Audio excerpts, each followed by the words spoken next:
எல்லாருக்கும் வணக்கம். இந்த நாளில் கூட வேதத்திலிருந்து ஒரு வசனத்தை வாசித்து தேவ ஆலோசனை சிந்திப்போம்.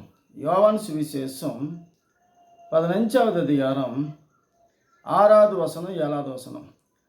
ஒருவன் என்னில் நிலைத்திராவிட்டால் வெளியே எரியுண்ட கொடியை போல அவன் எரியுண்டு உலர்ந்து போவான். அப்படியேப்பட்டவர்களை சேர்த்து அக்னியிலே போடுகிறார்கள், அவை வெந்து எரிந்து போகும். நீங்கள் என்னிலும் என் வார்த்தை உங்களில் நிலைத்திருந்தால் நீங்கள் கேட்டுக்கொள்வது எதுவோ அது உங்களுக்கு செய்யப்படும். ஆகவே கிறிஸ்துவுக்குள்ள நிலைத்திராவிட்டால் எரியுண்ட கொடியை போல எரியுண்டு அவன் எரிந்து போவான், மறைந்து போவான், ஒளிந்து போவான். கிறிஸ்து தான் ஜீவன். நமக்கு என்ன தேவையோ இந்த உலக வாழ்க்கைக்கு எல்லாம் தேவன் தந்து விட்டார். தேவன் ஜீவனை பலனை தந்து, சுகத்தையும் பலனை தந்து, ஆசீர்வாதத்தை ஐஸ்வர்யம் தந்து, ஆயுசு மட்டும் அவருடைய கட்டுப்பாட்டில் உண்டு. நாளை நடப்பது நமக்கு தெரியாது. ஆகவே கிறிஸ்துவுக்குள்ள நிலைத்திருந்தால் நம்ம கேட்டுக்கொள்வது எதுவோ, எது கேட்குறோம், முதலாவது தேவராஜ்யத்தோட நீதியின் தேடங்கள் இவளெல்லாம் கூட கொடுக்கப்படும். தேவராஜ்யம், பரலோக ராஜ்யம், நித்திய ராஜ்யம், அதை தேடும்போது இந்த உலகத்துக்கு உண்டான எல்லா சிஸ்டமும் அந்த வாக்கு தத்துவம் என்ன அந்த வார்த்தையில் தேவன் வைத்திருக்கிறார்.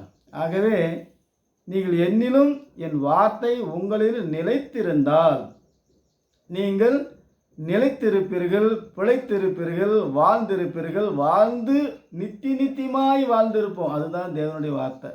இந்த உலக வாழ்க்கைக்காக இயேசும் தேவையில்லை, மதமும் தேவையில்லை, பக்தியும் தேவையில்லை, வழிபாடும் தேவையில்லை.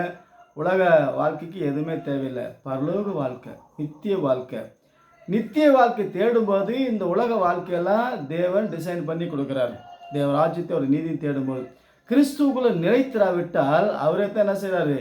வெட்டுண்டு எரியுண்டு எரிந்து மறைந்து போவான். ஆகவே இயேசு தான் ஜீவன், இயேசு தான் தேவாதி தேவன், அவர் தான் ராஜாதி ராஜா.